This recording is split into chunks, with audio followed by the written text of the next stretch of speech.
Oh, and there goes Cammy. So my husband's taking a shower. It's not, we always leave a little bit of the door open. So today I bring you the cat door latch. So let's go ahead and put it together. It comes with this one. It looks like a little fish. So Olivia likes the little fishy. It's not too scratchy, Olivia. This is to the door.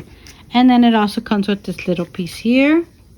Let's go ahead and put them together and see how it goes. I always say leave my door kitty way because I don't want it to be fully open where their kitty litter's at. I just want a small amount. So let's go ahead and see how it is on my door.